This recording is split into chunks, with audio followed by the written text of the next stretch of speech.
제 점bor도 님이 정도는 혼음 점bor가 되다 바그라다는 전도 실물도 돈바 특제장라 기시험사 내천으로 되는 점검사 저월 특지셔도 일라르 지금의 본조 자락서란데 공제 또반 보러 신지로 공제 또반 보러 신지로 공제 또반 보러 신지로 Profound and subtle Dharma is rarely encountered in eons. We can hear and follow it. May we fully realize the Tathagata's meaning. To liberate sentient beings, please generate bodhicitta. Шмунуп самгиме кибир карапагда мепитис девршаба шанч метук нипа гонгер позиша жиктендер шоно санди ти ки цэцэдна вкара тоншир чангме па жипчи вартого санди ти тамбг згнинди ти сапчамзева мурмун сунум рдячер сагжан жуа тамчла гажам куруршип курвапшип курваршип машяшип курвапшип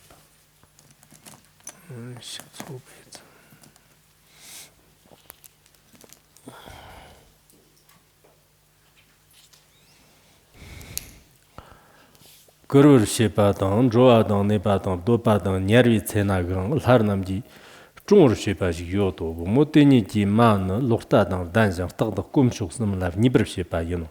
Dize, Pagbevomo Di, Tabar Diachembola, Tene Rung Malar, Kerma Yang, Shite Yang Tagbertavar, Gelar Kierapjig, Dertanayan, Mate, Tapirnesa, Tapakir, Manijan, Maran war Tselende Son. Motsim Puner, Namshir, Nyarvi. Nyarvam narmetar tongri kirto, diitse, Tramzemo Runga Matin Jitin the Sovietis, Le Gemjela Matapar Shine, Legi Tola Tene, Nason, the Nibertio, Nyamda Hoxo. Teneranga Kimgi Murzenam Zonder, Pudan, Metola Sopim, Churze, Yatcher, Lene, Gumbajig der Mun, Shun, Dever Sherpim, Churtengi, Trondam, Chopar Yatcher, Shiso. Vomu Gumba Ter, Chumjar, Nanem, Zidigdan, Zujadam, Dever Sherpa, Shanchip Metoniba, Wunker Gerpur, Kurzing Tonreturdo, Dice, Jamzevu, Dever Sherbir, Kurziki, Jarela, Yan, Tene, Tapa, Yangertam, Pervertirdo, Morangayalandarter, the Semte, Sanji, Shanchip Chimbo, Sanji, Shanchip Chimbo Niba Yenla. Tamchim kimbe yishidan dambe karte sandien jiktender jigna dakma shirji ne kandar kever tina sandie ti ngiberdam kember ngero Jamze vumote tardab samne yin rangwardam chimaton jang sandi ji jarla mug mapsam bar tavar shiz diitse namkane jab shonten phagmalag kyoki terter 총이다 맹능 만돈 다크 쿄라 마르카치 지네 데프탐브르고 지토소 데니 잠제 우무 랑니 타르무 저데 남칼ар табжиндан дыркыдык сорва кет жинжи зымжырдан йондандан бе дыксым оңяң семла оңяң тер дыкы манжиктен дане цембубане зон дык нимсын кынды йла яң жанжа маркарчики Anin Jisadang Jayar Marnieto, Tize, Namkan, Slarian Japshonte, Vomola Kartsara, Donna Chuchi Sham Sarve Yerde, Munji de Shansi Metongi Bawonger Gerbo, Teyena, Cheti Raniki, Mayam, Jis Jambate, Semchin Jelnejan, Shikjabadang, Salendepi, Dakikola, Markarti, Neftambershow, Jamze Mujate, Tune, Libo, Salan Yerne, Yalagdan, Yalagdan, Miberkirto, Teni, Nirne Namgiri, Yone, Kur, Jende Tirambur, Jingor Jerzo, Saperkirto, Vomur Larian, Namkala, Tete, Dirkutok Sura, Sanjeti Jan, Dalagonzo Sura, Dakumayam Kandarki by the Mir of Tandak Sura, Dagjan, Lisim Jade, Rambur, Matober, and Chevron Gero, Dietze, they were Shabashan Metongi Bawonger Gerbu Karsar, Kyoki, Chup Prir. Ji ranga kimda kyokim choba perverji perji ranga kimda sone li tambur gone rani ki ma yang yella shuba tang ma karti ki ne de shibrin gero dice jamze wumu nirda sandye la shamsar de ranga nesir levso deni li tambur dachang rani ki ma yang yella shi yella trad zed Nyamtsan Ksitigarbha Bodhisattva Shanchme to Niba Wonger Gerbo Laksura Tsechida Dabo Dizi lower the Ranin Sunjamjig the Liberate. So the channel Holo and Korjanter, Libo Tamchak Chile Trebak Jansan Marunwa Mangbu, Surtan the Sherne Navar the Takram Pardon Shivjan Batan, Stibatan with Megarton Chipchak Mambo, Sonandal, Marlonjan, Yervati, Jansan Marunwa Taka, Tapjan Sujan the Zarashid, Young Nojan Jixer Runwa, Zik Natsuyo Party, Lagmanda, Mugmanda, Kamanda, Goman Sodi, Rajatabim Cheer Nombota, Kane, Shir, Mundo, Shonja, Nichindi, Mernok, Jansan Marunwate, the Katunga, Tidney Wungo, Slarian, Jansan Namgi Mate, Lakpro Shijan, Gomjig Maper, Zavrashibam Tongo, Dice, Jixer Rung of Chokchak. Zik Natsu Bater, Nam Yin Rangbur, Tower Mabzupa Nango. This Tramse Mono Santi Yelashi Bertobji Ranjin Jinjaka Mashung. There Tigmepa Jipin J. Gerbojik Vomola, Shirm Sarjan Dirkat Sora, Emma Shans of Semala, Kit Chief Shirda Nender Peba Yen. This Tramse Mon J. Gerbola Tripa, Nenda Kanyan. Tigmetir Meba, the Nochchir Jimbu Kurvo, Ru, no Shukim so Rum Tamboyan. Vumutripa, the Kutubala Serif Kurvi Nanda, Nyara Musuyopa, Dave Denham.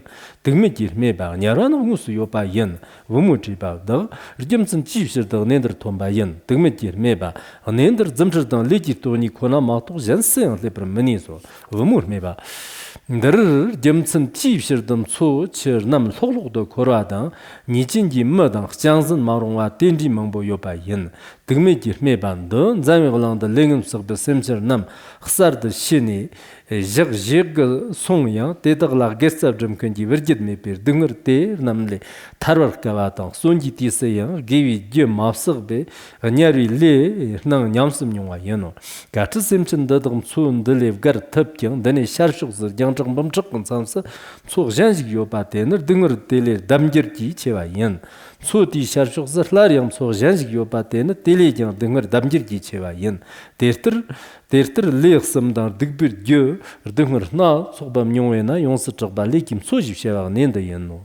They never moon, J. Jarpo Tigme La Triba, Nyarak on the youth. Tigmekir me ba, Tigmekir, China no. Tigmekir me bam, so some Gina, the Nyara Chamber, Rigmandrava, Jarton, Chak Mambo Yod. They are Nyara Chamber Jipshavana, Nyarkum Jogit Yod. They near Nyarkum Rngavdia, Lar Dinger Tame pa Yoda. They near Nyarkum Jarton, Chak the Young, Dinger Tame pa Yodo, Wumur me ba. Daka Machine Yerambo Mason Tarta, Kungernam she can't give a choki system. Tigme be me ba, Shanch of Sema, Mungi Tis of Shawakang, Combayen. Ma Shanchip semi matir Munjiti Sushawa Kankomba Yen. Vumur me ba Dakama Chi Lokta dans Dambaji Yen, Komchok Sumlar Kundeb Shijan, Regis Tapa Chons Tijan, Flarian, Maki Shiba Yen. Nyeshir Mund, Tsem Pubadan, Tartani Kand Tiber Mashiba Yen. Tigmekir meba, Shanchip semi Maimgi, Rikanyan, Mangla Chizer, Wumur meba, Daka, Pamaniki Rignap Ramzayan, Pai Mangla, Tsatum Ramjurdan, Mai Mangla, Yitili, Mai Mona, Yetili, Yitili.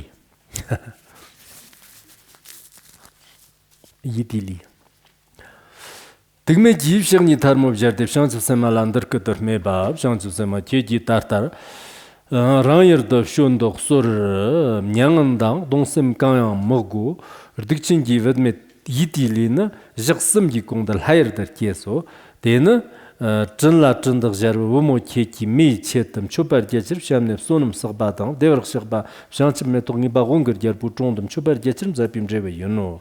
Shansim Semi, Mayam Ko, Rani the Dingerle Taran Mazet, Nyin Terum, Narmiki, Semchin, Chi Mambo, Yang Tara Top Dev, Devanam some young Shizo. Jay Jerputerk, there may be Lani Tarmo Jarte Son. The name Tramze Murmanum, Sapavjan, the Kachik, Ranganesa Tono. Terter Lagber, Stone, Devrashaba, Shanchamet Nibawonger, Jarpum, Churtengi, John the Tramze Munderkut, Semkipad. The Kumau, Karahodame Pala, took a Varta, 탑르게 침볼랍 때네 득득 그저베 셈처럼 조르샤고 디체 상지진 자호라양 랍카르사반 자호르 kap디디지 제이게르보 득메는 다르티션츠 선화 노르슈기인라 kap디디지 트람제 보모나 다르티션츠 선화 사이냥보 연노 사이냥보 자위 몰음짐도 레 섬츠 짝섬지 리 법정들 점처담베 레거테 당보고. If there's anything at all wrong, please just let me know. All right then, let us now continue our diligent study of the profound Ksitigarbha Sutra. We are now in the very first chapter of the 13 chapters in the Ksitigarbha Sutra. Today we'll be carefully continuing to thoroughly discuss the important first chapter of this sacred sutra in detail together with everyone here. Next, there is a moving and insightful story about a Brahmin woman, a tale that is quite relevant and directly connected to the important topics we are currently discussing and exploring in our teaching.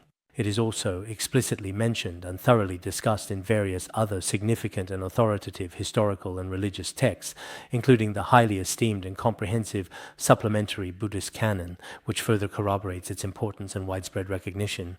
There exists a significant record, specifically titled Records of the Miraculous Efficacy of the Ksitigarbha Bodhisattva Image. Within this particular record, there is a compelling story that is directly related to today's current case. Indeed, it is a narrative profoundly connected to the specific topic we are discussing today. During the illustrious Tang dynasty, there was a remarkable woman. Tragically, her beloved mother passed away, and after her untimely passing, she found herself missing her mother terribly.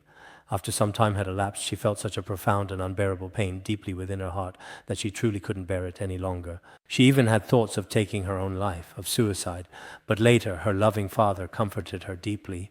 He gently told her, "You truly don't have to be in so very much pain. Even though you don't have your mother anymore, remember you still have your father. I am still very much alive and here, so there's no need for you to be so heartbroken at this moment. If you are especially feeling quite sad and downhearted, it would be best for you to make a statue of Ksitigarbha Bodhisattva. In this way, your mother will also be freed from suffering and find happiness.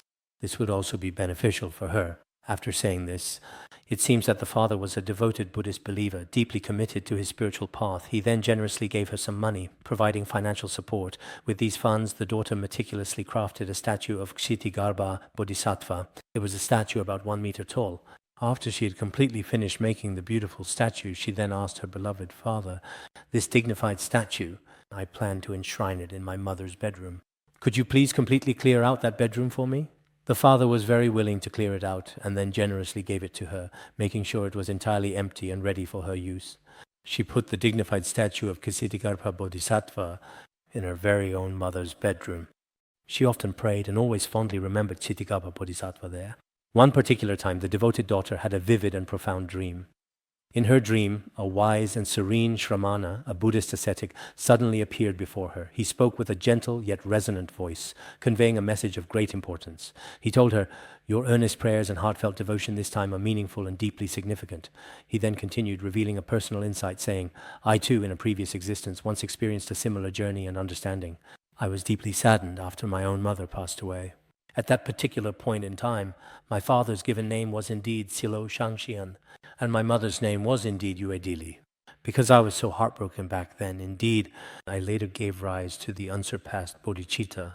This time you too, in heartfelt remembrance of your beloved dear mother, are diligently practicing virtuous deeds and performing acts of merit with devotion.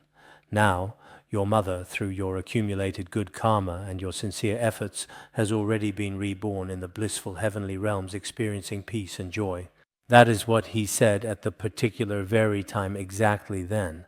After waking up from the dream immediately herself, she was especially extremely joyful and truly deeply happy indeed.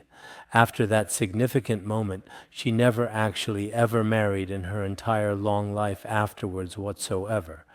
She became a very devout and dedicated Buddhist, embracing its teachings and practices wholeheartedly. Now, what exactly is the main point conveyed by this story?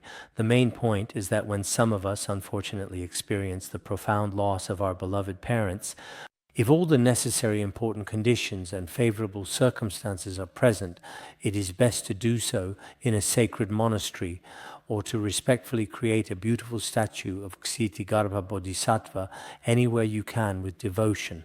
In this particular way, due to the profound absence of their deceased parents, it is exceptionally helpful for them to navigate through life's challenges. Some individuals might find themselves in a similar predicament where their beloved parents are regrettably no longer present in this world, having passed on to the next realm of existence. And we don't know how to effectively help them from this distant vantage point. If that's the unfortunate case, then just like the revered Ksitigarbha Bodhisattva in his many previous lives, he also performed profound prayers specifically designed to help deliver and guide the spirits of the deceased to a better realm. We should definitely do the exact same thing. In the future, when our own parents pass away, if it is related to Ksitigarbha Bodhisattva, for example, printing sacred sutra books, or making statues of Ksitigarbha Bodhisattva, these actions are also very beneficial and meritorious. Of course, when it comes to making statues, it's best to do it yourself and not send everything to Larungar. Otherwise, sometimes Larungar is quite small. And if a lot of things are sent here, even though these are images of Buddhas and Bodhisattvas, sometimes we have to give them directly to others. And some people with faith may accept them, but for those without faith, it can be somewhat difficult. So generally, when doing good deeds yourself, you should think through all of the steps and every single detail very carefully in advance. This is just a brief and concise explanation of the essential previous points we discussed. It was a simple yet profound story about the compassionate Ksitigarbha Bodhisattva. Today we will continue our important and insightful discussion on this topic. Yesterday we mentioned earlier that first, Buddha Shakyamuni initially used analogies to explain in his teachings how Ksitigarbha Bodhisattva has benefited sentient beings over countless lifetimes and eons. The second point was about the image of Ksitigarbha Bodhisattva. If someone makes offerings, shows respect, or carves an image, they will never fall into the evil realms. These two aspects were briefly explained, and today we will further continue. At that particular time, the Buddha told the Venerable Manjushra Bodhisattva that it was Ksitigarbha Bodhisattva Mahasattva. In the distant, inconceivably long past, countless eons ago, it is beyond words, beyond description, because some important matters can be greatly emphasized by repeating them twice. Inconceivable, truly inconceivable. That's why in many Buddhist scriptures, there are often phrases like, for example, countless eons ago, or inconceivable, or unimaginable. There are many such words with a truly emphatic and powerful tone. Before such utterly inconceivable, truly unimaginable eons, stretching back into the distant, immeasurable past, he was the son of a wealthy elder. At that particular time, Ksitigarbha Bodhisattva manifested as the son of a wealthy and respected elder. At that time, in this world, there was a Buddha dwelling in the world. The Buddha's sacred name was indeed Lion's Swift Rousing Perfect in 10,000 Practices Tathagata. In Chinese, Wancheng or Wangxing. How do you properly pronounce Heng? But some also pronounce Wanxing. Okay, you pronounce it as Wanheng. Are you absolutely certain about this? It's a polyphone, indeed, I know that, But what do you actually pronounce it? Then we read Wanheng, that magnificent lion is swift and possesses all the virtues of the Tathagata. At that very moment, the Buddha, with his lion-like swiftness, truly possessed all the profound virtues of the Tathagata. At this time, the elder's son, once he saw the Buddha's truly awe-inspiring, majestic appearance and the countless thousand blessings that radiated from him. The Buddha is endowed with auspicious marks and 1,000 blessings. At that particular time, the elder's beloved son saw the Buddha, just like it is described in the Nagarjuna's precious garland and the forests of gem in the garden of the Dharma. These truly auspicious marks of the Buddha are actually the result of accumulating immense merit gradually, including the marks, the distinctive protuberance on the head and so on, are all completely perfected through countless, numberless accumulations of merit and virtue through practice over lifetimes, extremely, truly magnificent. At this moment, because of the Buddha's extraordinary magnificence, he asked the Buddha, what specific practices and profound aspirations did you cultivate to attain such remarkable and auspicious marks? That was his significant question at that particular time. The elder's son was probably a young man as well, a youthful inquirer who is fond of beautiful things, and upon seeing the Buddha's magnificence, in fact, from this story we can see The reason he made his aspiration was because the Buddha was so handsome. So he also wanted to attain such qualities. When I first became a monk, there was a chant leader in our monastery, and there was also a Vajra master in charge of activities. He wore yellow robes that looked especially beautiful. I really wanted to become a monk. I thought that if I became a monk, I could wear such robes too, the kind with especially large flowing sleeves. When I ran away from school, I deliberately went and purchased a piece of bright yellow cloth, and then to make one of those really big, elaborate robes. Back then, during the Dharma assemblies at our monastery, the venerable lamas would wear their robes with especially large flowing sleeves. Later, when I had just become a monk, I spoke to a lama named Ruga. I said, "I'm becoming a monk today, so I want to wear this robe." He said, "You'd better not wear it. When you first become a monk, you really shouldn't wear anything too new or overly flashy. Otherwise, others will certainly look down on you. If you appear too dignified, people simply won't like it. You should really wear my robe instead." He's had very dirty sleeves. He lent it to me, but it was a bit ugly, though I didn't dare say anything, because he was very kind to me. So I still wore that rather plain ugly robe back then. So the particular intention he had at that specific time, he directly asked, "What kind of vows did you actually make before in your past lives? What kind of bodhisattva vows did you take? What kind of things have you done in your spiritual journey to date? What kind of bodhisattva practices and actions have you performed that you have attained such a truly dignified and majestic appearance? Indeed, the Buddha's sacred and revered appearance is very dignified and awe-inspiring. In the past, within the rich history of Chinese Han Buddhism, there was a highly respected and venerable monk named Gadayana who was known for his wisdom. He authored a treatise called the Vibhasa Shastra, also known as the Abhidharma Vibhasa Shastra. In the Abhidharma Vibhasa Shastra, it is said that as for the Buddha, his profound kind of majesty is extraordinary. He did not experience as ordinary people and sages alike. When individuals grow old, they inevitably get white hair and their faces become full of noticeable wrinkles. Such undignified appearances occur. Indeed, these physical changes are an unavoidable part of the aging process for most people. But the Buddha did not possess these common human frailties. Even when he appeared to be gracefully aging, his noble appearance always remained very dignified. He would not have white hair either, nor any other visible signs of physical decline. What is the reason for this? Because during his causal stage, he stayed very far away from all kinds of negative and also impure forms. So he did not have such causes. That is why it is explained this way. So when we observe nowadays, particularly in various movies and numerous stories that depict the life of the Buddha, it often seems that as the Buddha reached his much later years, he is portrayed as walking with a noticeable shuffle, and his face is depicted as being full of many deep wrinkles, suggesting the passage of considerable time and age. Especially when the Buddha was approaching parinirvana, some of the portrayals nowadays might make it look as if the Buddha was particularly old and frail. This particular kind of depiction is not truly suitable for accurately representing the authentic and profound true story of the Buddha. The Buddha was not merely like us ordinary human beings, nor was he simply comparable to bodhisattvas or arhats in the conventional sense. They can appear to age in their manifestations, and in the end they all have various decline. Just like people, no matter what, when you are young, whether you are especially dignified and truly graceful in your demeanor or simply possess a remarkably good appearance, in the end, you might still inevitably appear somewhat with noticeably white hair or a face that is very pale, deeply lined, and significantly aged over time, showing the undeniable passage of years. Such phenomena do exist, but the Buddha's dignified and majestic appearance never changed at all. So here as well, when the elder son, with a sense of curiosity and wonder, respectfully asked his question at that particular time, he also inquired, saying, "What kind of profound aspiration or heartfelt wish did you make to appear so incredibly beautiful and radiant?" So sometimes, as practicing Buddhists, some people say that Buddhists shouldn't get cosmetic surgery on their faces completely, but some still feel that doing a little bit is okay. At first, in the early days, I personally was more comparatively opposed to it, indeed, honestly. Of course, for monastics, it's unnecessary, but for some lay people, I used to think it wasn't necessary. After studying Buddhism, why would you want to be concerned about your appearance? But later, seeing among our Buddhist community, the number of lay groups and lay people kept increasing, and in the rest of the world, almost everyone has had a little cosmetic work done on their eyes or nose. It really is quite different from how it used to be. So if only Buddhists don't do it, while everyone else does as well, then we don't know what things will turn out like. So later on, I neither actively opposed nor overtly praised it. It truly depends on the specific situation at hand, because in today's society, there are also truly pretty high standards for appearance.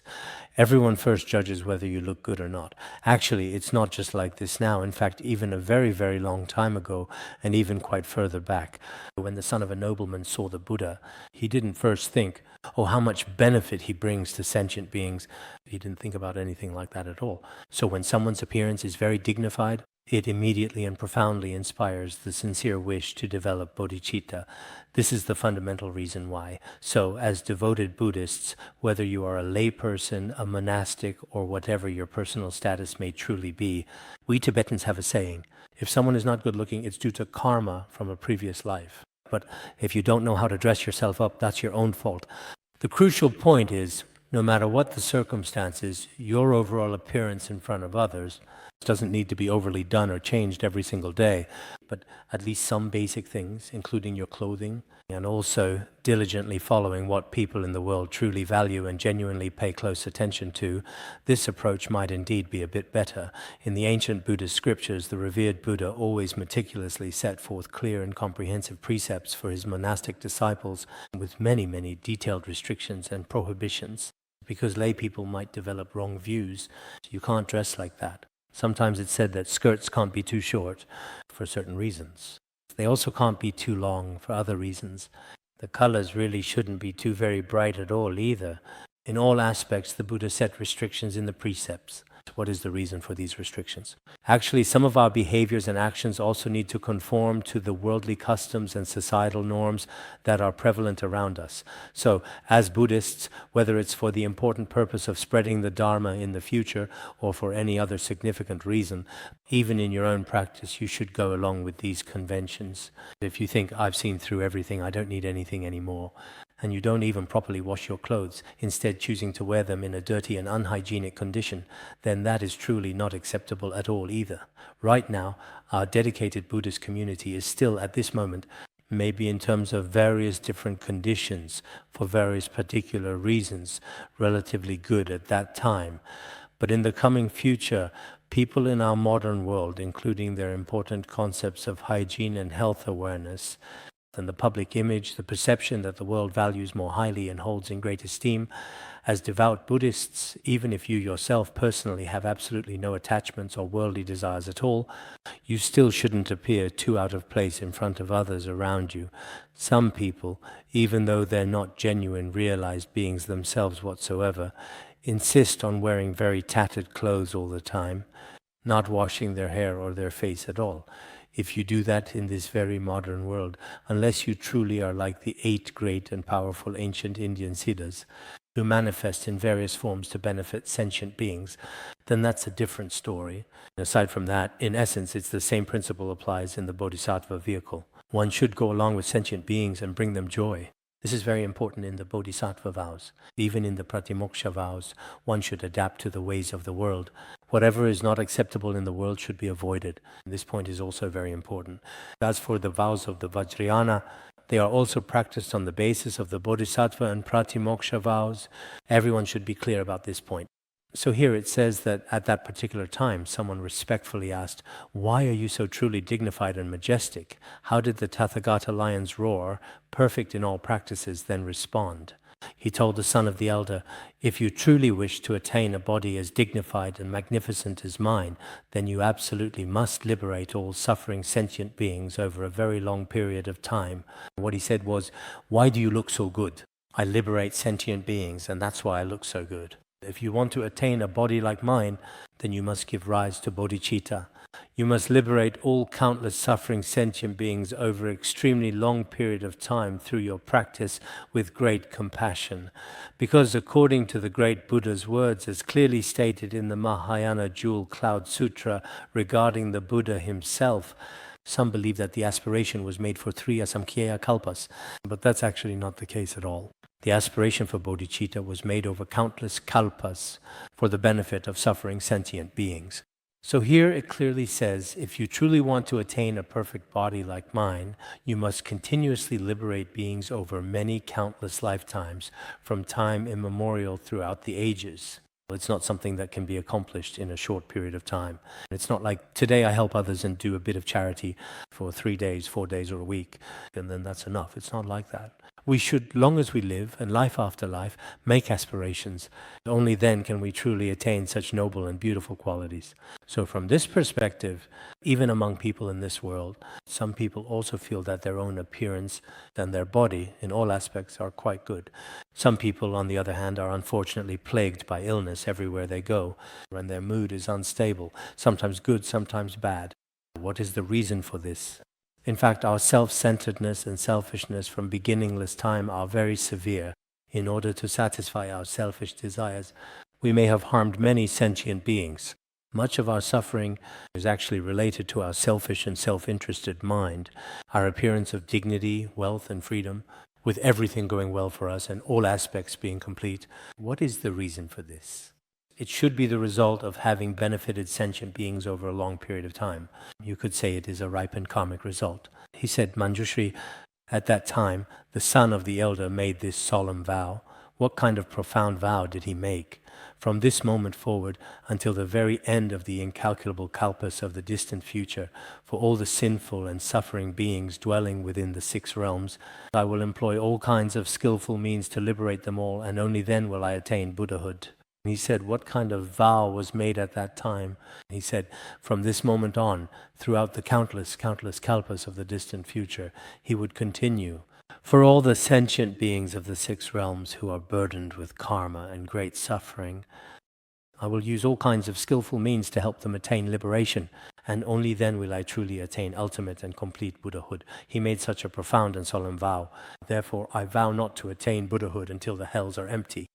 In fact, Ksitigarbha Bodhisattva's true vow is, I vow not to attain Buddhahood until the 6 realms are empty. This can be seen here. At that time, for all sentient beings in the 6 realms, he set up countless skillful means to help them attain liberation, and only then, after a long and arduous spiritual journey, would he attain the supreme state of Buddhahood. Before that, he would not become a Buddha. This was a solemn and unwavering vow he made. Therefore, making such aspirations is indeed very important and profoundly significant for us. It's truly hard to precisely say how long we will actually live as human beings. If, throughout our entire lifespan, we are fortunate enough to live to be 100 years old, or even 70 or 80 years old, but never truly make any aspirations at all, and hold the belief that a person only has this one lifetime, it's actually quite a pity. It is truly much better for someone to give rise to supreme bodhicitta, even if their life is a very short one indeed. And in the end, leaving this world may be even more meaningful. The collection of Essence of All Sutras says, living 100 years without making virtuous aspirations is not as good as making the 4 great vows for one day. If a person lives to be 100 years old, but never makes a single virtuous aspiration, then it's not as good as someone who lives for just one day, but makes the profound 4 great vows, which are universally recognized as the most fundamental and supremely important vows within the tradition of Chinese Han Buddhism. This particular aspect is significant and holds immense spiritual weight. Therefore, in the sacred presence of that revered Buddha, before the magnificent Tathagata lion's roar, who embodied all truly perfect and complete spiritual practices and virtues, he made a very solemn great vow. Even after hundreds of thousands of millions of nayutas of inconceivable kalpas, he still remained a bodhisattva. Yesterday we already used the analogy of the sands of the Ganges River to explain this. It is also mentioned here. At that time, in front of the Tathagata lion's roar, who possessed all perfect practices, he made this great vow. And after making this great vow, indeed, throughout such a long period of time, he has continued to act as a bodhisattva to benefit sentient beings. Now, when we recite the name of Ksitigarbha Bodhisattva every day, even though he is a bodhisattva, he truly made such a profound and long-lasting vow. This is also extremely meaningful and significant. So today we should also recite it.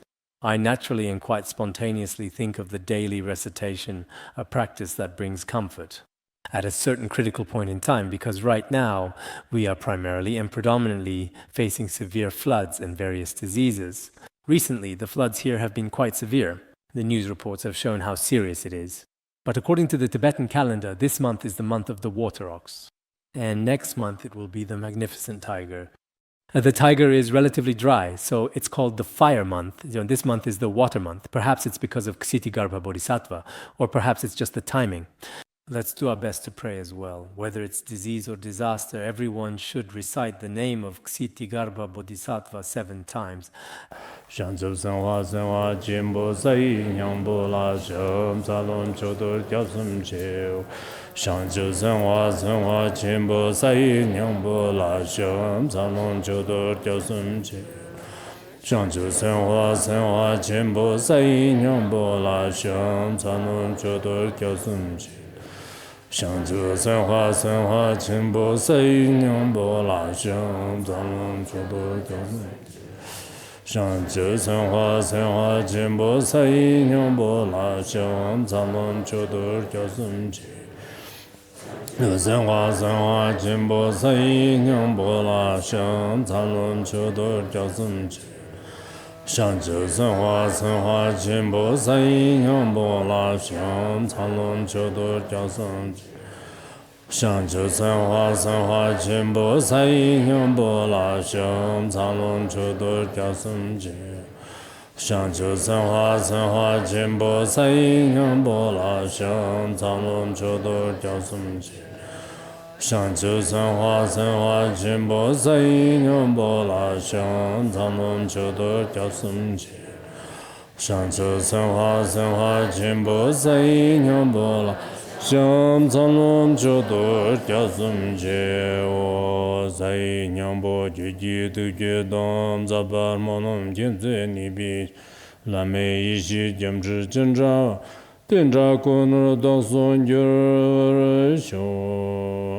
As for Ksitigarbha Bodhisattva, it was mentioned in Sutra on the divination of the effect of good and evil actions. Ksitigarbha Bodhisattva, a revered and compassionate figure, brings especially great and profound benefit to all sentient beings in this current age of 5 degenerations. Relying on the power of his original vows, Ksitigarbha Bodhisattva will not abandon even the most stubborn and difficult to transform beings. Even for the most stubborn and difficult to transform beings, Ksitigarbha Bodhisattva will never give up on them. We sentient beings, especially those in Jambudvapa, have a special karmic connection. His profound and enduring connection with us is particularly strong and deeply felt. For this very significant reason, we sentient beings of Jambudvapa, when we earnestly pray and offer our heartfelt supplications to other Buddhas and Bodhisattvas, it is not as effective as praying to Shakyamuni Buddha and Ksitigarbha, showing them proper respect, making humble prostrations, and devoutly praying to them sincerely. It creates an even more extraordinary karmic connection. That is precisely why Ksitigarbha Bodhisattva is often called the king of wish fulfillment, the wish-fulfilling jewel. He fulfills the wishes of sentient beings. We have many, many different wishes. Nowadays, almost everyone in the entire modern world, truly speaking, has all kinds of wishes every day. Most of these wishes, unfortunately, cannot actually be fully realized. There are all sorts of wishes.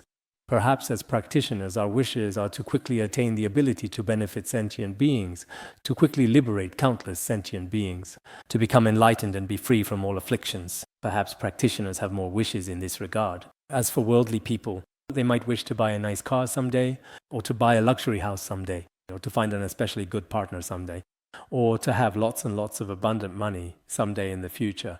There are all kinds of different wishes in the world, one after another, constantly emerging every day. But in reality for us, except for just a very few sentient beings whose karma is ripening, if we sincerely pray to Ksitigarbha Bodhisattva, he possesses the remarkable ability to fulfill all kinds of sincere wishes of sentient beings. This aspect is very important. To illustrate this point, 2 compelling stories are told here. In the very first chapter, please always remember and keep in mind, when Shakyamuni Buddha held the great Ksitigarbha Dharma assembly, he first spoke about the merits of Ksitigarbha Bodhisattva and then talked about the vows Ksitigarbha Bodhisattva once made. One was the son of a wealthy elder and the other was a Brahmin woman. These 2 stories, you need to remember them. What exactly does the very first chapter talk about? There are 2 particularly important points. The entirety of the previous content has already been thoroughly covered. Next, we will now begin telling the fascinating story of the Brahmin woman. The story of the Brahmin woman. In the past, there have also been different versions, including documentaries made by some Dharma teachers in other places.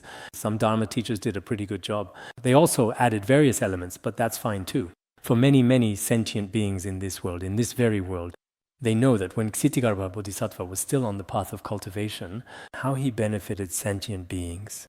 This particular story, I just mentioned it a little earlier. Did we actually play it earlier? Yes, we certainly did, didn't we? We played it here as well, so you all can take a look too. Because now, as we study the Ksitigarbha teachings, we use all kinds of information. Even when you go to sleep at night, it's all about Ksitigarbha Bodhisattva.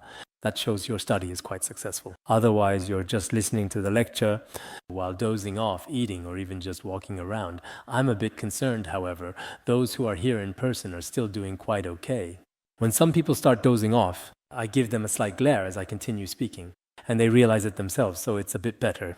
If someone is looking around distractedly, I keep looking at them again and again, and then they stop looking around.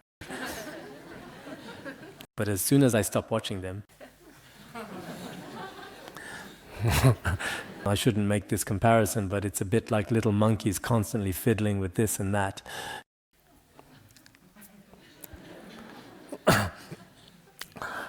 So when we actually study the Ksitigarbha Sutra, it's certainly better if we have a lot of comprehensive information from various and diverse aspects. We should read many insightful books and diligently listen to related talks and lectures. I've also observed many experienced masters online generously sharing their different perspectives and profound insights on the Ksitigarbha practice. You should listen to more of these yourself and see how the academic community discusses the Ksitigarbha practice nowadays. Of course, there are also some who specifically slander Buddhism using this name. There are such people as well.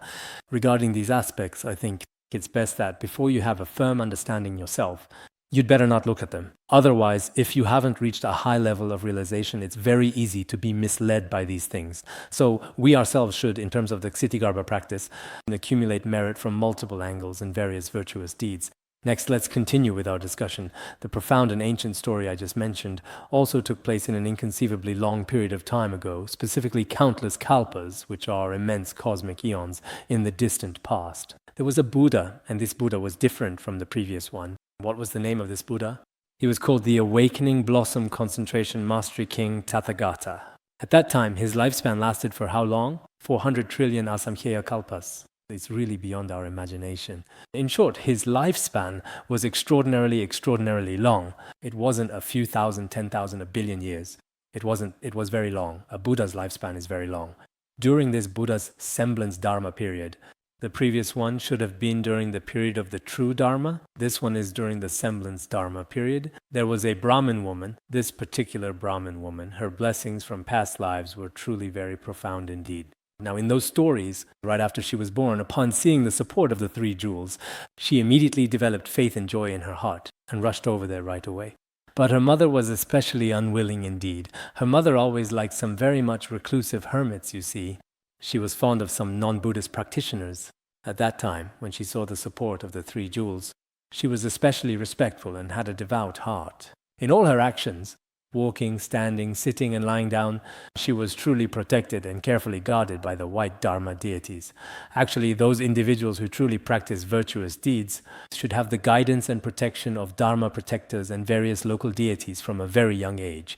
As we extensively discussed previously yesterday, there are also powerful and benevolent spirit kings and other celestial beings who will come forth to protect them and offer their unwavering support. Personally, I feel that for us who study Buddhism, as I mentioned just the other day, you see, indeed, one thing is that praying to the Guru is very important. This is a fundamental aspect of spiritual practice in the human world. Also, praying to the Yidam, personal deity, is very important. This is also a very important condition for achieving spiritual accomplishment. In addition, regularly reciting prayers to the Dharma protectors, such as the Chumarpa Dharma protector among them, and the Nyingma lineage's three major Dharma protectors. If you receive their protection, if you are often blessed by it, even if you encounter adversities, at the most critical moment, they will effectively dissolve these formidable obstacles into absolutely nothing. So sometimes if we rely solely and completely on human strength alone, it is very, very difficult to resist these obstacles and adverse conditions. But if you have the Dharma protectors and the blessings of the three jewels and your Guru, even in extremely dangerous situations, they can transform obstacles into opportunities for spiritual practice, which is truly remarkable. So take the example of the Brahmin woman. She too received the blessings of the Dharma protectors from a young age. She was always quite protected, so from a very young age, some people, even I myself, really feel I don't have any special clairvoyance or anything like that at all in any way. But I feel that since childhood, it seems like the Dharma protectors, maybe in a past life I studied Buddhism or for some other reason. Anyway, ever since I was young, in this regard, I've had many spiritual responses myself, including when I was ill in the past. There were many, many such experiences. Maybe they were real, or maybe they're just stories, I don't know. But I do feel that the protection of the Dharma protectors is also very important. I think for those of us here who practice Buddhism, especially in this degenerate age, when obstacles are rampant, if we don't have something to rely on, it's very difficult. For example, if you have to go to a very dangerous place, when I went to Africa, there were a lot of really dangerous bandits. They said you absolutely must have a police officer in the front car, otherwise it just won't work. So we had a police officer sitting really right in the very front. He held a gun like this the entire time. When some young men aggressively blocked the road, he simply showed his weapon and they immediately ran away. So in our current modern era, if we truly don't have the protection of Dharma protectors, it's quite hard for a person's spiritual practice to begin and end well. There may indeed be certain significant difficulties. Now, in this case, she had Dharma protectors. She had their sacred blessings since early childhood, but her own mother believed in evil practices deeply, and her wrong views were very extremely strong and stubborn. She would often slander, disparage, and actively defame the three jewels. Sometimes people don't even know why she behaved this way. Anyway, you could just tell that she was especially disbelieving. Not only did she have no faith, she would also criticize and point fingers. She would frequently slander and destroy. At this time, that Brahmin woman I mentioned earlier, she relied on all kinds of skillful means and began trying to persuade her mother, earnestly hoping that she could gradually develop correct and insightful right views. She consistently kept trying to find various effective ways to encourage her mother to take refuge. But this daughter's mother, unfortunately, she didn't possess strong faith, and sometimes she would only believe just a little bit, wavering in her conviction. Some of our Dharma friends' parents are quite similar in this regard. Occasionally they might believe a little, perhaps for a short period, and then regrettably that belief doesn't last, fading away over time. Ah, my parents are so promising. Maybe they've started to believe in Buddhism, so happy, so happy. I want to celebrate their birthday for them. But the next day they start slandering again, and then I feel so sad. For some people, perhaps their karmic obstacles from past lives are truly very deep. This is the reason. The mother of the Brahmin woman was like this too. She never fully developed faith. Not long after this, she tragically passed away. Following her untimely demise, her tormented soul descended directly into the Avicii hell. That was described as being especially terrifying and utterly horrifying. The Avicii hell will be explained in 5 aspects later on. The Sutra of Ksitigarbha also thoroughly discusses this profound topic and will explain it in detail. At this particular time, the Brahmin woman clearly knew that when her beloved mother was still alive, she unfortunately did not believe in the principles of cause and effect. So she guessed, she speculated, that her mother would surely, due to her karma, fall into the 3 evil realms, such as hell, the realm of hungry ghosts, and so on. Therefore, she completely sold her entire family estate, sold all her houses without hesitation, and after selling everything she owned, she sought out incense, flowers, and all kinds of offerings on a very large scale with devotion. She prepared incense, flowers, and various kinds of offerings. Then, at the stupa and temple of the previous Buddha, the stupa and temple that had already manifested before, just like the magnificent and revered current temples and stupas dedicated to Shakyamuni Buddha, she made grand and elaborate offerings there. This practice is deeply in regard to the deceased, especially concerning the cherished and significant items to which an individual was particularly attached throughout their lifetime. If these are widely given away, it is very meaningful for the deceased. Generally, in Tibetan Buddhism, this is a common practice.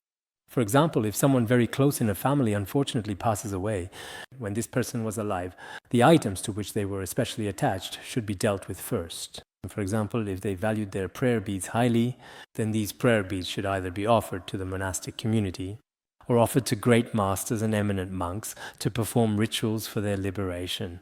Or if they were particularly fond of coral or agate, or nowadays, for example, if someone actually really is especially attached to their car, their mobile phone, their camera, whatever it is, any personal item at all that belonged to them, because it's entirely possible that their spirit is still watching over it. So it's generally best for others not to use these cherished things. In some regions of Han area, it seems this isn't the case. For example, if someone was especially attached to their house, it's best to use it for making offerings to the 3 jewels. Doing so is actually very beneficial for them. Otherwise, as we will discuss later, generally, the rituals and good deeds performed by descendants for the deceased only bring them 1/7 of the merit generated. The rest of the merit goes to the person who performed the good deeds. But if we help them by making more extensive and better offerings, using the things they were attached to, then they will definitely benefit from it.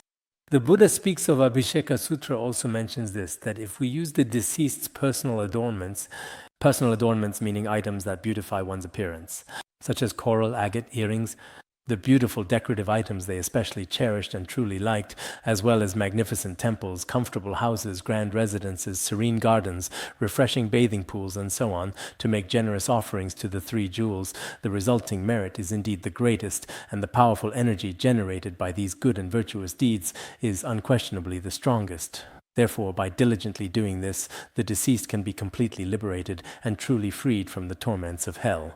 So this teaching from the Buddha speaks of Abhisheka Sutra is something that we should definitely keep in our mind for the future ahead. When someone close to us passes away, it is best for us to make sure to properly handle the things they were attached to during their lifetime. In the past, in Tibetan area, for example, when someone in a family tragically passed away, especially if they were skilled herders, their most beloved and finest horse, a truly magnificent and powerful animal, would be carefully fitted with the most exquisite and ornate saddle, and dressed in the best clothes the deceased wore in their lifetime. Then the noble horse would be carefully led to the monastery to be respectfully offered to the Sangha, or perhaps offered to eminent monks and truly great masters. Even now it is generally the same. If the most beloved and cherished person in the family passes away from this life, it is profoundly important to carefully use the precious things they cherished most throughout their entire life to create significant merit. This practice is indeed very important. Otherwise, take the example of the Brahmin woman. In fact, she also sold all her property and house, and then she used the proceeds to create significant merit. In this particular way, it brought her tremendous and lasting benefit. Otherwise, she would have only received 1/7 of the total merit. The rest would have gone to those who made the offerings. The particular reason she made such extensive offerings and prayers so devotedly, she saw the great awakening blossom concentration mastery King Tathagata manifesting. In her special deep experience or vision, she saw the magnificent awakening blossom concentration mastery King Tathagata with great clarity before her. After seeing the awakening blossom concentration mastery King Tathagata, his image appeared in that monastery. His form just manifested in the monastery. A statue or painting depicted his majestic appearance. At that particular moment in time, his physical form was truly and exceptionally dignified, standing majestically upright. All of his numerous and profound merits were entirely without any blemish, flaw, or even the slightest deficiency whatsoever. Utterly perfect, magnificent, and awe-inspiring. It was such a Tathagata that she saw. So sometimes for us, whether we are praying for the deceased or praying for ourselves, when we make extensive and generous offerings and pray with single-minded devotion in our dreams or in our profound spiritual experiences, we may clearly perceive the forms of Buddhas and Bodhisattvas. At this time, the Brahmin woman, she gazed intently, her eyes fixed upon him without ever averting her gaze. With profound reverence, she paid homage, bowing deeply in humble respect to his noble and majestic presence. As she observed him, she developed an even greater and more profound faith. She thought to herself, the Buddha is truly the fully awakened one, the enlightened being beyond all comprehension. He truly possesses the wisdom of all-knowing. If he were still in this physical world today after my beloved mother passed away from this earthly life, if I were to humbly ask the Buddha in person directly, he would surely know where she was reborn exactly. He would definitely know the exact location clearly without any doubt whatsoever. Perhaps such thoughts may have appeared at some point in her experience. At that moment she thought to herself, the Buddha is truly indeed an awakened one. If the Buddha were truly still in this world, perhaps she didn't really quite fully believe, or something similar to that. If the Buddha were still really alive, and then I asked about exactly where my mother was reborn, he would definitely know. If I were to ask him, he would certainly know precisely where my beloved mother was reborn. So sometimes, whether it's some esteemed Dharma teachers or some revered Khenpos or Khenmos, when others ask certain questions, if you have time and all the necessary conditions are fully met, if you can indeed answer yourself, then try your very best to provide an answer. When we used to talk about the 6 bardos, there was an old Dharma teacher by my side. I pretended to be a lay practitioner and spoke to him. I said, "Can you help me with something?" He replied, "I can't, I'm currently busy at other things." I said, "Didn't you generate bodhicitta?" He said, "Even generating bodhicitta, this profound aspiration, requires time." I was merely pretending to be a lay practitioner. I deliberately tested him by calling him. So sometimes when we ask questions, we can clearly see many things about other people. For example, right here, it truly seems like, how exactly did my own mother? For the Brahmin woman, after her mother passed away, she was always truly unable to let go, always like this. Some of us, when experiencing pain, just simply can't pull ourselves out of it, this kind of difficult situation. At such times, if someone has the ability to help them relieve this pain, it's actually quite meaningful. Some people around us, to others, it may not seem like a big pain, but to themselves, it is an immense and profound suffering. So at that particular time, she was also experiencing great pain. At this moment, the Brahmin woman, she kept crying for a very long and extended period of time, and then slowly looked up, gazing intently at the revered Tathagata, continuously and devotedly looking at the Tathagata's majestic and dignified form, crying profusely while praying all the while with deep devotion. At this moment, as she stood there, she suddenly heard a clear, resonant voice descending from the sky. It spoke with profound solemnity, saying, "Oh, my dear holy maiden who is weeping, please do not be so terribly sad and sorrowful. I now appear before you, right at this instant, and can accurately tell you precisely where your beloved mother has truly gone to. I will certainly tell you." At that very moment, a loud and clear voice suddenly came echoing from the sky above. At that moment, the Brahmin woman reverently put her palms together, raising them toward the sky, and then she spoke aloud. She said, "What a truly meritorious power this is, so full of divine might indeed. Please, I implore you, relieve me of the heavy burden of my worries. Let me be truly freed from the relentless grip of such profound and overwhelming anxiety. Let my deeply sorrowful heart, which aches with an unbearable pain, find some measure of comfort and solace. Ever since the tragic and devastating day I lost my beloved mother, I have missed her day and night, always longing for her. Some people, after a loved one dies, remain deeply trapped in longing and simply cannot break free. They are unable to move on. They suffer greatly and miss them. This includes people whose parents have died, people whose lovers have died, people whose children have died. Some people's cherished teachers or spiritual gurus for an extended period of time, they often think about them throughout the entire day and even during the night as well. She said there is nowhere to ask, no one to turn to for answers. So there is really no definitive way to know about her mother's next life. She truly wants to know precisely where her beloved mother has been reborn. She has longed. Actually, many of us also want to know about our parents. If they passed away before, where exactly are they now? Sometimes I really want to know. I myself sometimes wonder, where exactly are my parents? Especially when I miss them a lot. Actually, this world is quite a scary place. After leaving like that, they've already gone to a very mysterious place. We hope they can be reborn in the pure land of ultimate bliss, and sincerely hope that they do not ever fall into suffering. But ever since tragically losing them, we can never, ever, ever see them again. So sometimes this world really can be considered a truly frightening and terrifying world. At this precise moment, a powerful and resonant voice sounded once again from the sky. It spoke once more with great authority and clarity to the Brahmin woman, saying, "Who am I? Indeed, I am the very one you were just reverently and devoutly praying to. I am the Awakening Blossom Concentration Mastery King Tathagata from the past. I observed you remembering your dear mother even more profoundly and deeply than other individuals typically remember their own mothers. I was genuinely and truly moved by this heartfelt display. Your profound remembrance and heartfelt longing for your beloved parents is unlike anyone else's. Many others, after their mothers pass away, maybe after 2 years or even just 49 days, they're basically laughing and joking around again without much feeling at all. Some people are like that. But you truly have very deep feelings for your mother and miss her dearly. Because of this, I can confidently and truly tell you without a doubt, at that time, the Buddha, she first prayed to the Buddha. But later, the Buddha actually personally spoke to her. I can certainly tell you where she has truly gone. Of course, I genuinely think this Brahmin woman was most an extraordinary Dakini, a truly remarkable practitioner without a shadow of a doubt. Not everyone is like this, but sometimes, as long as you possess a particularly devout and sincere heart, it can truly move all the Buddhas and Bodhisattvas. As long as we always remember, just as it is mentioned in the rituals of the Buddha and also in other texts, including the Ksitigarbha Tantra, if we truly and sincerely contemplate the Buddha in the innermost recesses of our hearts at that precise moment, our very thoughts, pure and profound, intrinsically become the Buddha himself. In the Samadhi of the Moon Lamp Sutra, it is also said, after the Buddha's parinirvana, if one contemplates the Buddha's form, if after the Buddha's passing, we truly remember him and truly visualize him, then, even seeing the Buddha's form, due to the Buddha's miraculous power, we will definitely be able to see the Buddha's magnificent form. Why is this actually?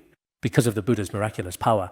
It says in the Ritual of Buddha by Mipham Rinpoche, there is no such thing as near or far, because the Buddha, no nearness or distance in time, nor is there nearness or distance in terms of space or location. He is completely and utterly capable of doing all of this indeed.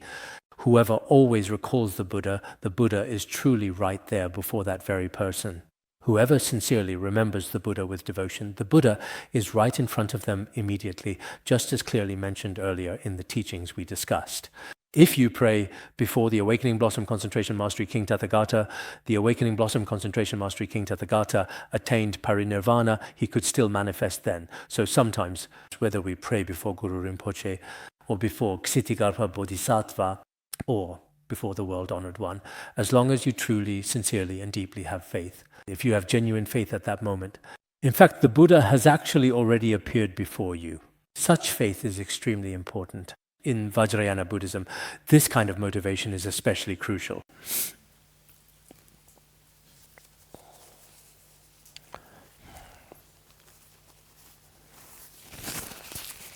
Today I will finish telling this story.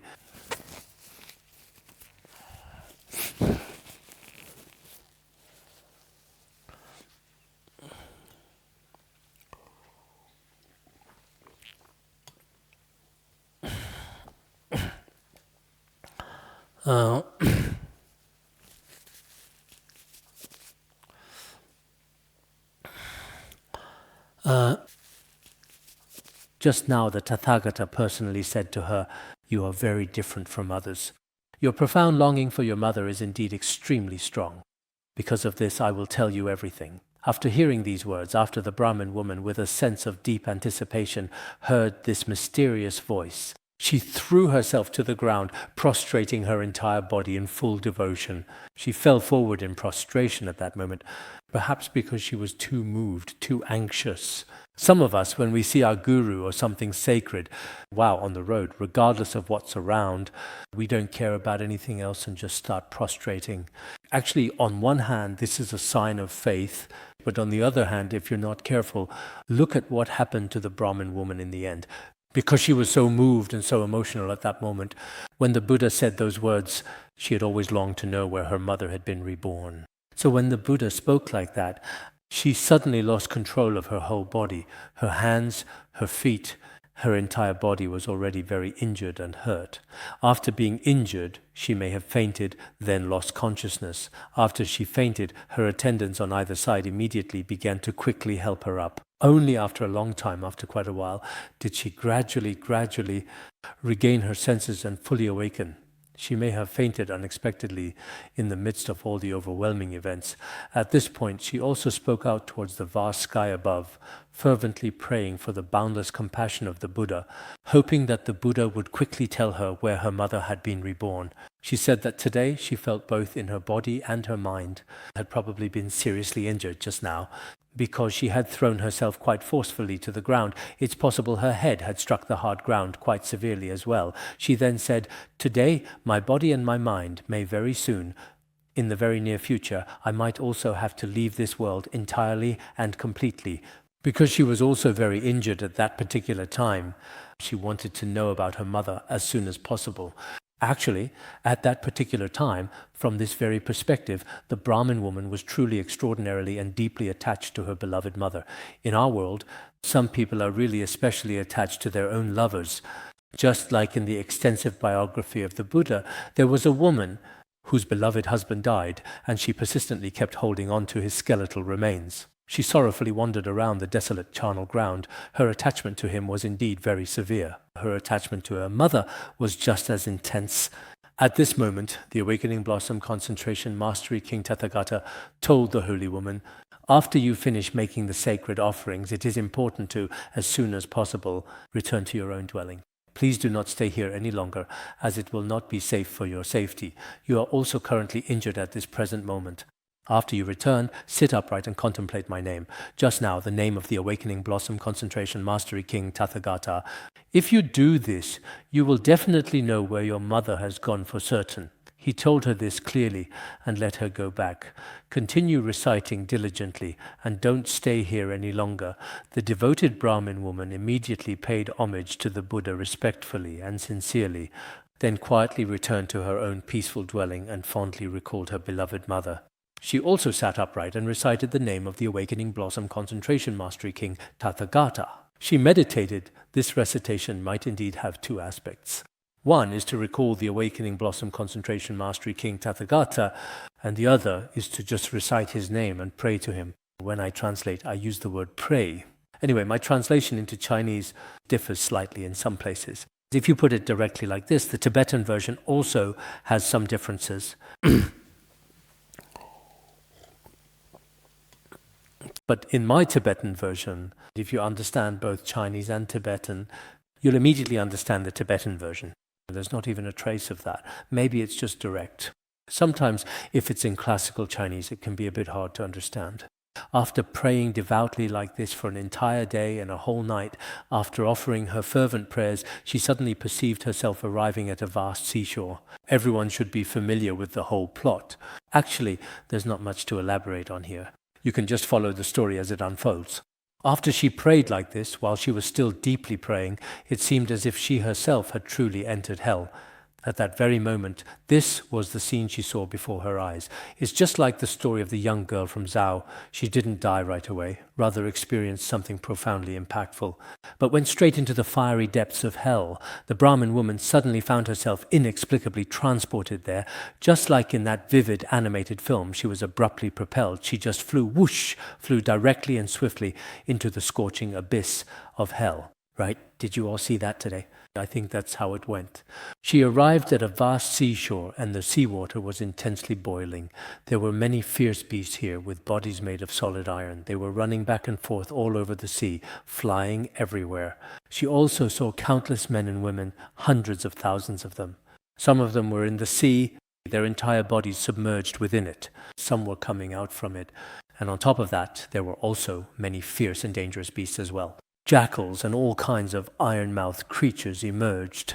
They scrambled quickly and aggressively to devour the helpless people. She also saw all sorts of various yakshas appearing in many different shapes and vibrant colors. These yakshas had a variety of appearances. Some had many arms, some had many eyes, some had many legs, and some had many heads. There were even some among them with terrifyingly exposed fangs. Their formidable claws and razor-sharp teeth were exceptionally keen, truly resembling finely honed swords. These fearsome and relentless yakshas mercilessly drove all the trembling sinners directly next to the most ferocious and terrifying beasts. It seems none of this was described before. It's just that there were some really quite interesting scenes in there, the depiction of the whole hell was actually done quite well. Because now, with computers, you can do a lot of things. There are even more truly terrifying things than this. In this particular aspect, they certainly seem to do a rather decent job. And then immediately afterwards, they would use their powerful hands and sharp claws to forcefully grab people's heads and their feet, meticulously grabbing absolutely everything in their path, constantly taking on all sorts of varied and unsettling forms. It's especially gruesome and unbearable to look at, with all kinds of appearances. Basically, the whole scene is so horrifying that you can hardly bear to watch. Actually, when we see some of the hell scenes in animated films nowadays, they are still quite truly very frightening indeed. Sometimes when you actually just see things like this, maybe right before going to bed at night, if you have heart disease, it's best not to watch. Earlier I was thinking whether to show it before or after class. Later I thought it would be better to show it before class. If I show it before class, I still have a lecture in between, so maybe they won't be so. If I show it after class at night, it might be a bit. There are a lot of hell scenes, including the poisonless ghost king. These might be a little bit scary for some individuals, so I thoughtfully considered it just now, showing it right before class, since many people might not truly dare to watch it. At this time, the Brahmin woman relied on the power of reciting the Buddha's name, so she naturally felt no fear. The Brahmin woman had already arrived in hell, a place that is especially terrifying. But by relying on the Buddha's divine power and his Buddha's blessings, she was not afraid. This is very important. Otherwise, some of our Dharma friends, I don't know, perhaps they haven't received the Buddha's blessings or something. Some people are especially timid. Recently, I've encountered a lot of truly timid people. Some people seem like absolutely nothing is wrong at all. But for example, if I'm alone with no one else around, and then I take a few numbers, it's just especially, I don't know what it truly is. Look, when the Brahmin woman bravely entered hell with the Buddha's divine blessing, she wasn't afraid at all, not even a little bit, not in the slightest. For us, just in the human world, there was a time, about 4 or 5 months, when I was questioned about something every day, but my mind was very calm. So some Dharma friends, actually nothing is really wrong with them, but they often get filled with all sorts of scary ideas. There's really absolutely no genuine need for this at all. Everyone should truly, sometimes even illnesses can seem quite frightening, because the current situation is indeed rather scary as well. A little bit of fear is totally understandable and quite natural, but to always be in a constant state of panic, that is not healthy. I think that's unnecessary too. I often truly think actually that we as humans are really quite remarkably adaptable. Everyone should certainly be very much aware of this important fact. Look at us before. We couldn't wear masks at all. Even wearing a mask for a short while was unbearable. But now, when we don't have a mask, it feels like something is missing. It's especially uncomfortable. In the future, when the disease might completely disappear, we might not even be willing to give up our masks. This is also a kind of adaptability. When I was in Chengdu before, I usually never wore a mask except when seeing a doctor. Last year and at the beginning of this current year, we had absolutely no choice but to wear them. But in the end, it actually felt pretty good inside. No matter where we are, I think that no matter what. For example, during the pandemic, many people stayed at home for months on end. Before, that would have been impossible. But later, a lot of people got used to staying at home and then didn't want to go out anymore. That's just how it is. So you can definitely get used to anything quite easily. If we can successfully adapt to changes, we should also actively adjust to different challenging lifestyles. This includes spiritual practice as well. In the past, you had very strong habitual tendencies. Your afflictions were severe. You weren't willing to settle down and practice. But if you practice gradually, little by little, eventually you will adapt. People who never want to listen to class, who found it difficult to listen to a single class, after getting used to listening to teachings, they actually truly feel that if they don't listen to a class, it's as if something is really indeed truly missing. So I sincerely hope that in the future, everyone will practice consistently more in terms of genuinely virtuous actions. And also we have a kind of inherent natural tendency. Don't always think of your entire life as, I will always be this way. Don't think like that. It's very possible for us to change. When change happens, you need to remember impermanence. This is truly very important. If you are not adequately prepared for the concept of impermanence, then when some changes occur, it will truly be very painful. I've seen that some Buddhists who practice impermanence now, after the pandemic, everyone is able to accept life as it is. For those who have never practiced impermanence, who used to be especially wealthy, suddenly things are no longer the same. They used to live in a state of great luxury and considerable prosperity. But suddenly everything changed. Indeed, this year there are some people like this. If you don't have mindfulness in this regard, I think it will be a bit difficult. Many people's lives have undergone earth-shattering changes. Especially in many places, such as Malaysia and Thailand, it is indeed very common to see this phenomenon. They used to be agricultural countries. People heavily relied on farming to make a living. Then, as these countries gradually started opening up to tourism, everyone began to depend on tourism for their livelihood. Now, if the established relationships between these key countries suddenly break off dramatically, it's as if they actually have practically no solid idea what to do properly anymore. Even if you want to go back, you can't. All of the valuable farmland is now completely and entirely gone. It's all been turned into high-rise buildings. And now there aren't any tourists either. In many places, in just half a year, the whole world has already changed completely. No one knows what to do at that point. So I think things are still a bit better for us here. But you shouldn't think, oh, everything is fine. We still need to be prepared in many ways. This year, on one hand, spiritual practice is very important for us. But on the other hand, how everyone is going to survive is still quite very important in this context, especially since we also have several specialized various departments operating effectively here. I've mentioned this before, haven't I? On one hand, serving the monastic community is still important. On the other hand, we also need various departments here. For some dedicated and invaluable volunteers and staff members, including their employment and other such important matters, it's truly best to give them some careful consideration. No matter how many people are currently in each individual department, if it can help them, that's a very good thing. Just like in many other foreign countries around the world, university students in various cities diligently pursue their academic studies while simultaneously striving to save up sufficient funds for their tuition fees, at the same time washing dishes in bustling restaurants and thoroughly sweeping floors in numerous establishments everywhere, performing arduous manual labor while diligently completing their academic studies. Actually, in some Buddhist holy sites, this is also possible. On one hand, you can truly do some volunteer work. On the other hand, you can also effectively accomplish many practices for yourself. I see that some of our Dharma friends are able to do this. The other day, someone mentioned that he had used his living expenses to help someone around him. When I heard that, I thought it was quite good. When we first arrived here, we also needed a lot of care from those around us in many practical ways throughout the process. So for some of our department heads, if others feel they need something specific or want to discuss certain matters further, they should look into it in detail. If you can genuinely help other sentient beings, this is also a truly skillful and beneficial means to greatly benefit all sentient beings. At the same time, there is absolutely no need for us to be overly afraid of this particular situation or unduly worried about that specific concern. Many things, when a person reaches a certain point, if you keep worrying about this and that, in the end, you'll find yourself in a state of great panic. So sometimes if your mind is very calm, even if it's something extremely terrifying, like a world here that is just like hell, you still won't feel any real fear. Look at this devoted Brahmin woman, for example. I think she's really remarkable, and I really want to learn from her. See what he says. The Brahmin woman, through the power of reciting the Buddha's name, is naturally without fear. Because of the Buddha's power, she is naturally without fear. That's how the Brahmin woman is. But what about some lay practitioners or monastics here among us? Some Khenpos or Khenmos, are they like this? Some Khenmos, and indeed some Khenpos, are naturally without any fear because of the Buddha's profound power. But if even because of the Buddha's immense power you are still naturally quite fearful, then that is truly not good. Then it doesn't mean much, right? Look, when she was in hell, the Brahmin woman was truly remarkable. You all really should learn from her. Please don't be like that, ever.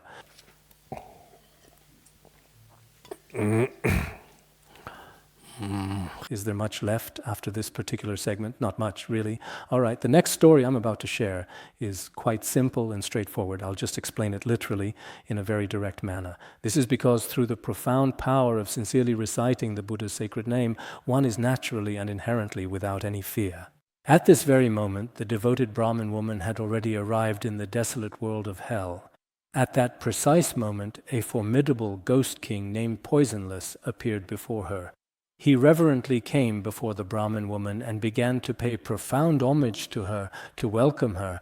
Then he solemnly said, "O holy lady, excellent Bodhisattva." She is also a Bodhisattva, right? He addressed her as a Bodhisattva. "Why have you come here?" At that time, the Brahmin woman asked the ghost king, "What is this place?" The poisonless ghost king replied, "This particular place is the very first ocean to the west of the great iron encircling mountain." Then the Brahmin woman thoughtfully asked, "I've heard, and it's also mentioned in the sacred Buddhist scriptures, that inside the iron encircling mountain there is a hell. Is this true?" The poisonless ghost king said, "It is true. Indeed, hell does exist." At this moment, the Brahmin woman asked again, "Today I have truly arrived at this dreadful place of hell. Why have I actually come to this horrifying place of hell?" The Brahmin woman, even at this moment, still did not know or fully understand why she had come to such a place. The poisonless ghost king said, If it weren't for the awesome spiritual power of the Buddhas and Bodhisattvas, if it wasn't due to their spiritual power, then it must be because of karma. In this hell of ours, some are dakinis and yogis who come here relying on the spiritual power of the Buddhas and Bodhisattvas and often stay here. And then there are those whose karma is extremely heavy, those who committed evil deeds in the past and ended up in the Avicii hell. Apart from these two types, no one else ever comes to this secluded place.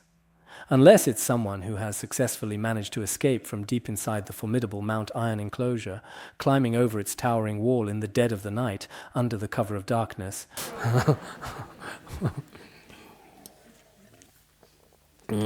Unless they're staff, unless they're technical personnel, but you can't really use the concept of hell as a metaphor here, can you, right? He said that in this hell, there are only these two kinds of people. No one else would come. The Holy Maiden asked again, "So what exactly is this water? Why is it constantly boiling and surging like this?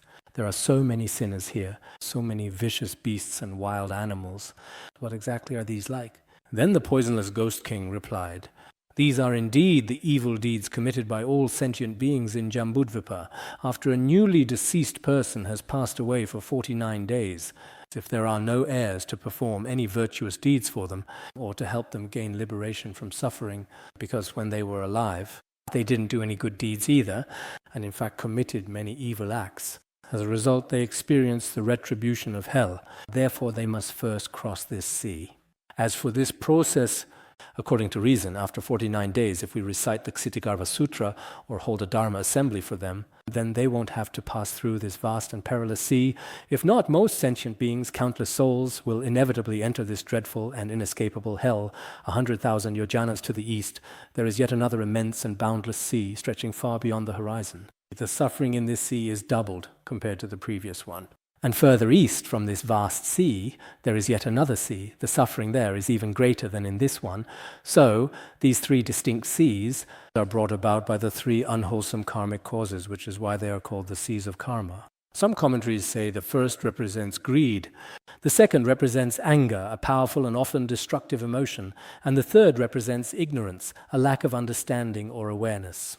These are the three vast seas brought about by the three pervasive evil karmas of greed, anger, and ignorance. You could certainly put it that way. So this is why it is called the Sea of Karma, referring to these seas here.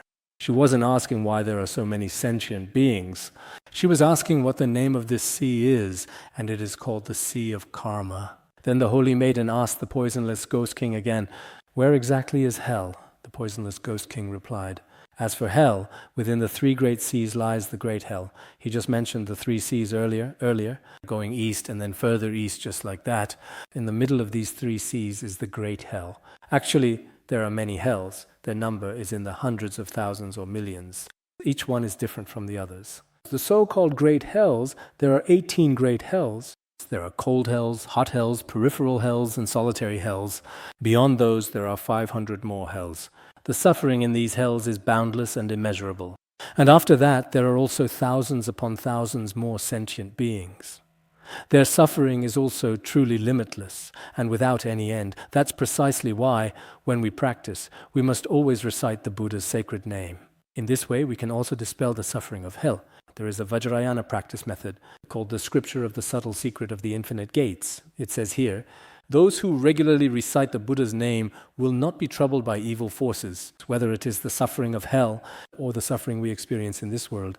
Those individuals who frequently and devoutly recite the Buddha's sacred name and earnestly pray when they are faced with all kinds of malevolent evil beings and powerful karmic forces will not be affected by them at all." This is also very extremely important to understand.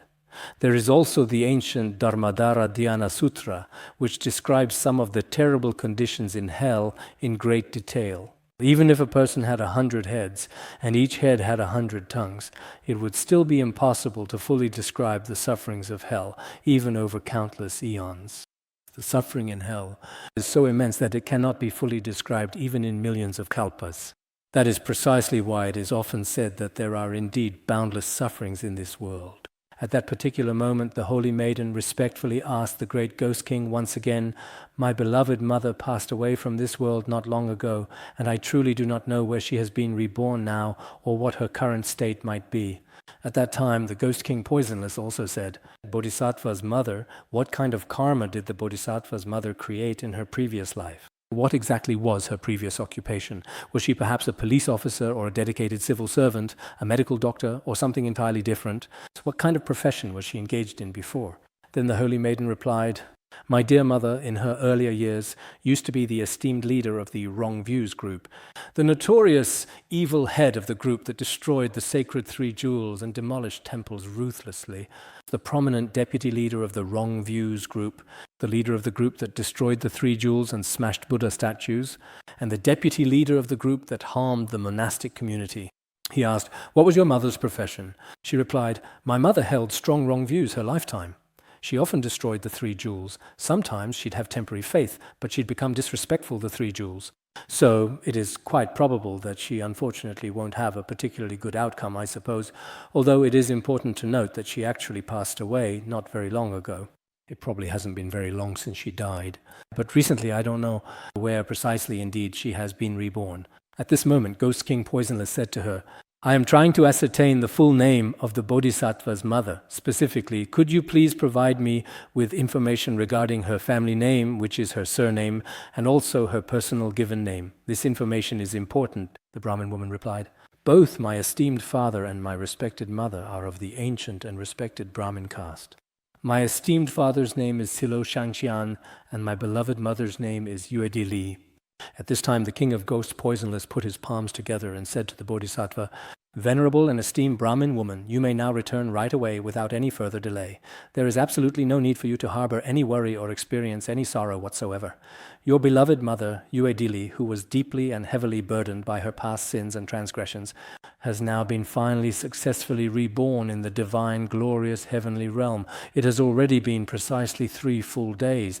It seems like in their current latest animated version, at this particular exact moment, she slowly leaves hell. Maybe the whole intricate complex plot couldn't be fully properly shown.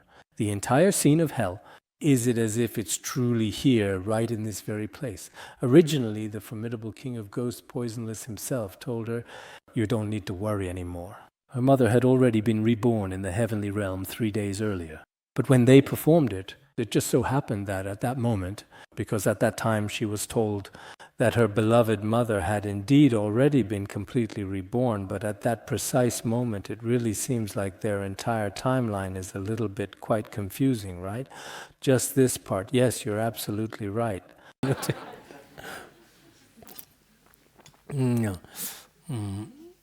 In their animated version, some parts are exaggerated or made up. But in this part, it seems, because that Brahmin woman, when she was with the ancient, powerful, and formidable king of ghosts, Poisonless, the ruler, at that time her mother had already been reborn in the heavenly realm. Maybe when the Brahmin woman went to hell, or perhaps before that, relying on the merit she accumulated from performing Buddhist rituals at that time, her mother had already been reborn. But when they performed it, in this scene, her mother is still in hell, suffering a great deal of pain. It seems like there's a bit of an inconsistency in the plot here. That's what I personally think, but perhaps it's not actually like that. I watched this during the recent pandemic this year. It says that relying on the filial piety of her child, who made offerings for her mother and performed acts of generosity in such a field of merit, offering to the magnificent stupa and the revered monastery of the Awakening Blossom Concentration Mastery King Tathagata, not only did the Bodhisattva's mother attain liberation, but also a great multitude of countless beings residing within the deepest depths of the Avicii hell at that very moment were simultaneously and completely liberated from their suffering as well. So when a sentient being attains liberation, in fact, many beings around them also benefit and will also attain liberation. After the Ghost King finished speaking, he put his palms together and left. Next, it says that the Brahmin woman returned, as if slowly waking from a profound dream, as if just awakening from a deep slumber. At that moment, she knew that her mother had been reborn into the heavenly realm. The entire vision had already completely withdrawn. Wasn't the Brahmin woman devoutly praying in front of the revered Awakening Blossom Concentration Mastery King Tathagata at that precise time? The statue of the Awakening Blossom Concentration Mastery King Tathagata seems to look very much like this indeed. I remember there's a rather old one. Well, that's quite fine indeed too. What kind of mudra does he actually have? After she knew this, she made this vow in front of Awakening Blossom Concentration Mastery King Tathagata. May I, throughout all future kalpas, for all sentient beings suffering from sin and pain, create skillful means to help them attain liberation. We should also make such vows in the future. Throughout future kalpas, we generated the great Mahayana bodhicitta. This is exactly the difference between Mahayana and Hinayana. If we study the Ksitigarbha Sutra today, how Ksitigarbha made his vows, we should make such vows. We too, throughout all future kalpas, in all future eons, as the King of Aspiration Prayers reads, if space has no end, beings have no end. If beings have no end, afflictions have no end. If afflictions have no end, then my sacred vow to liberate sentient beings and fully eliminate all afflictions will absolutely never cease. In this way, we begin to truly rescue and liberate all suffering sentient beings. We must make this kind of vow just like the Brahmin woman did at that time. Afterwards, she didn't say, my mother has been saved, that's enough. She didn't actually say that. Instead, she truly began to make this solemn vow. At first, it was for a very personal matter, specifically for her own mother. In the end, relying completely on her own mother, she ultimately made a vow to liberate all sentient beings. So the story I'm telling today is the same in essence as this. At that time, when this person was praying, she said, in the past I relied on my mother to give rise to unsurpassed bodhicitta, so for all of us here as well. Whether you rely on your mother or rely on your enemy or focus on a very particular point of concentration, use this as a way to arouse your own bodhicitta. This is very important to note. Ksitigarbha is Ksitigarbha, and we only make our own aspirations. Thinking, I have my own matters and I don't care about others. As long as I take good care of myself, that's enough. It shouldn't be like this. Because Ksitigarbha is Ksitigarbha. She truly relying on her mother, generated bodhicitta in front of the Awakening Blossom Concentration Mastery King Tathagata. When we really encounter something, can we, because of this karmic connection, lead to unsurpassed bodhicitta? This is very, very important. This is indeed the absolute ultimate point. Everyone must remember this. Let us all together, just as we often do, make great aspirations like Manjushri and Samantabhadra Bodhisattvas, our lineage masters. How do they make aspirations for sentient beings? Let us make aspirations. Today, in the Ksitigarbha Sutra, it truly is a scripture with tremendous blessings.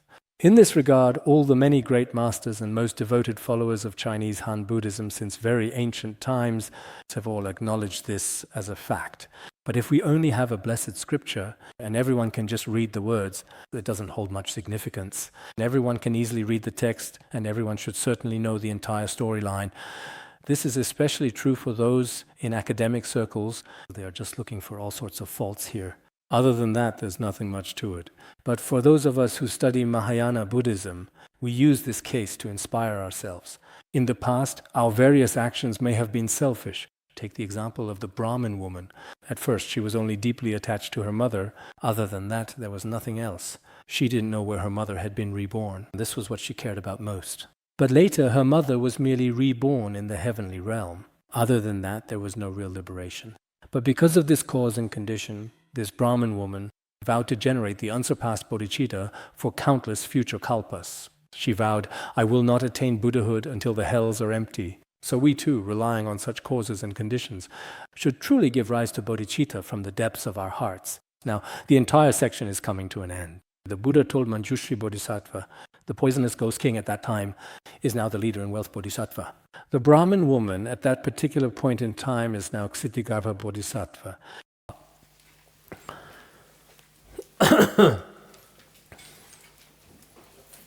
That's all for today's teaching.